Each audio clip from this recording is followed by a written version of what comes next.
మంచిర్యాల జిల్లాను పెద్దపులి సంచారం హడలెత్తిస్తోంది. కాసిపేట మండలం పెద్ద ధర్మారం సమీపంలో పెద్దపులి సంచరిస్తోంది. చుట్టుపక్కల గ్రామాల్లో పెద్దపులి అడుగులు కనిపిస్తున్నాయి. మరోవైపు పంట పొలాల్లో పెద్దపులి అరుపులు వినిపిస్తున్నట్లు రైతులు చెబుతున్నారు. పెద్దపులి సంచారంతో స్థానికులు భయాందోళనకు గురవుతున్నారు. గడప దాటి బయటకు రావాలంటేనే వణికిపోతున్నారు. గత ఆదివారం మామిడిగూడెం పంచాయతీ గోండుగూడకు చెందిన చిత్రు అనే గిరిజన రైతుకు చెందిన ఆవుల మందపై పెద్దపులి దాడి చేసింది.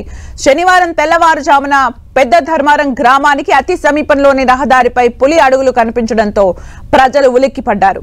అటవీ శాఖ సిబ్బందిని అధికారులు అప్రమత్తం చేశారు. వ్యవసాయ కూలీలు, పశువుల కాపర్లు అడవి ప్రాంతంలోకి వెళ్లొద్దని సూచించారు. పులిని గుర్తించేందుకు ట్రాకింగ్ కెమెరాస్ ని సైతం ఏర్పాటు చేశారు అటవీ శాఖ అధికారులు. పులికి ఎలాంటి హాని తలపెట్టకుండా ఉండేందుకు స్థానిక అటవీ శివారు గ్రామాల్లోని ప్రజలకు అవగాహన కల్పిస్తున్నారు.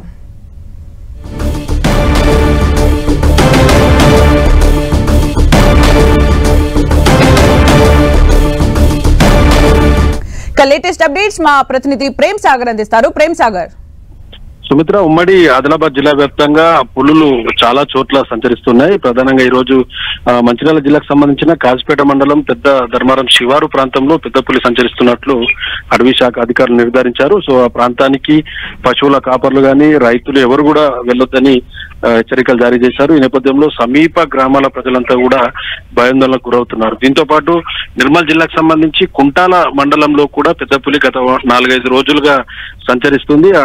వరుసగా పశువులపైన దాడి చేస్తూ భయభ్రాంతులకు గురి చేస్తున్న పరిస్థితి ఉంది. ఇటు ఆదిలాబాద్ జిల్లా బోత్ మండల్లో కావచ్చు, తెలంగాణ మహారాష్ట్ర సరిహద్దులో ఉన్న పెనుగంగ పరివాహక ప్రాంతంలో కూడా పెద్ద పులి సంచరిస్తున్నట్టు మనకు తెలుస్తుంది. సో ఈ కవ్వాల్ అభయారణ్య పరిధి దాటి కొంచెం పులులన్నీ కూడా గ్రామాలకు సమీపంలోకి రావడంతో ఒక్కసారిగా జనాలంతా భయభ్రాంతులకు గురవుతున్నారు.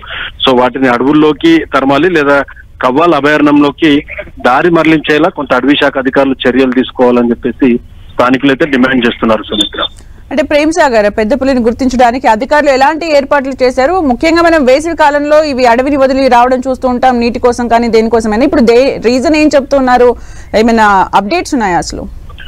ప్రధానంగా ఈ కాగజ్ నగర్, బెల్లంపల్లి ఈ ప్రాంతంలో కొంత పులులకు సంబంధించి ఆహారం కొరత మనకు చాలా స్పష్టంగా కనిపిస్తుంది. గతంలో కూడా అటవీ శాఖకు సంబంధించిన అధికారులు కొంత శాకాహార జంతువుల్ని పులుల కోసం అక్కడ వదిలిపెట్టిన దాఖలాలున్నాయి. వాటి సంతతి పెరుగుతుందని చెప్పేసి అనుకున్నారు.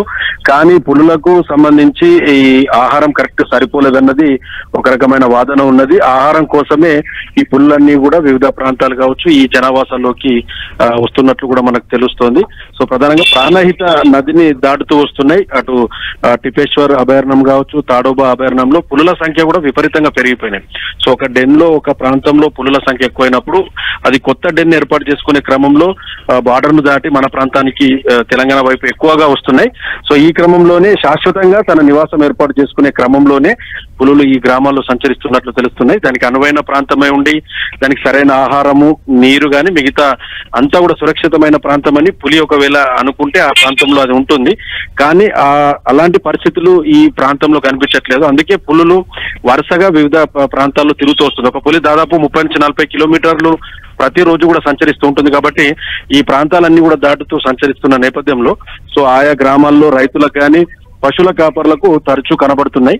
సో ఈ కవ్వాల్ అభయారణ్యంలో మాత్రం శాశ్వతమైన పులులు ఇక్కడ నివాసం ఏర్పరచుకునేందుకు మాత్రం కొంత ఇబ్బందికరమైన వాతావరణం ప్రస్తుతం కనిపిస్తున్న నేపథ్యంలో గ్రామాలకు సమీపంలో ఇవన్నీ కూడా ఆహారం కోసమే తిరుగుతున్నట్లయితే మనకు ప్రాథమికంగా ఒక నిర్ధారణ ఉంది. సుమిత్ర, అంటే ప్రేమ్ సాగర్, ధర్మారం గ్రామం పైన దీని ఎఫెక్ట్ కనిపిస్తుంది. అలాగే మిగిలిన గ్రామాలకు కూడా ఏమైనా అలర్ట్స్ జారీ చేశారు అటవీ శాఖ అధికారులు? అక్కడ అప్డేట్స్ ఏంటి? ధర్మారం గ్రామానితో పాటు ఇంకా చుట్టుపక్కల ఏ గ్రామాలు ఉంటాయి, వేటిపైన దీని ఎఫెక్ట్ ఉండే ఛాన్స్ ఉంటుంది? అంటే అడవికి అనుకుని ధర్మారానికి సమీపంలో చాలా గ్రామాలు ఉన్నాయి. సో ఆ గ్రామాలకు సంబంధించి ఇప్పటికే గ్రామాల్లో డప్పు చాటింపు చేశారు. రైతులు ఎవరు కూడా ఒంటరిగా వెళ్ళొద్దు, పొలాల్లో కొంత పని చేసుకుంటున్న సమయంలో కూడా వెనుక వైపు కొంత పరిశీలిస్తూ ఉండాలని చెప్పి. ఎందుకంటే పులి డైరెక్ట్ నేరుగా అటాక్ చేయకుండా వెనుక నుంచి అటాక్ చేస్తుంది. కాబట్టి కొంత పులికి సంబంధించిన మాస్కులను కూడా ఇవ్వడానికి రెడీ అవుతున్నట్లు మనకు తెలుస్తుంది. గతంలో కూడా కాగజ్ నగర్ డివిజన్ లో ఇలాంటి ఘటనలు జరిగినప్పుడు మనుషులపై పులి దాడి చేసి హతమార్చిన టైంలో కొంత వెనుకకు మనుషుల ముఖమున్న మాస్క్ ని వెనుక సైడ్ పెట్టుకొని వ్యవసాయ పనులు చేయాలని చెప్తున్నారు. ఇది రైతులకు సంబంధించి కరెక్ట్ సరైన సమయం. ఇది పత్తి చేతికొచ్చింది, సోయాబీన్ చేతికొచ్చిన టైంలో కొంత రైతులు కూడా భయభ్రాంతులకు గురవుతున్నారు వ్యవసాయ పనులకు వెళ్ళడానికి. పశువుల కాపర్లు కూడా అడవి సమీపంలోనే వెళ్తూ ఉంటారు రెగ్యులర్ గా. అక్కడ అక్కడ మేతకు గానీ మిగతా వాటర్ కూడా సఫిషియెంట్ గా ఉంటుంది కాబట్టి ఆ ప్రాంతాలకు వెళ్తారు కాబట్టి వద్దని అటవీ శాఖ అధికారులు అయితే ప్రస్తుతానికి చెప్తున్నారు. జనాలు అయితే చాలా భయపడుతున్న పరిస్థితి ఉంది. సో జీవనాధారం కూడా కొంత ఇబ్బందే. వారం 10 రోజులు ఇప్పుడు ఈ పులి ఆ ప్రాంతంలో సంచరిస్తే ఎవరు కూడా పనులకు వెళ్ళకపోతే చాలా ఇబ్బందికరమైన పరిస్థితులు ఉంటాయి. అయినప్పటికీ కూడా సో అటవీ శాఖ అధికారులు కొంత డప్పు చాటింపులు అయితే చేస్తున్నారు. ఆయా గ్రామాలకు సంబంధించిన సెక్రటరీలు కావచ్చు మిగతా వారందరినీ కూడా అలర్ట్ చేశారు.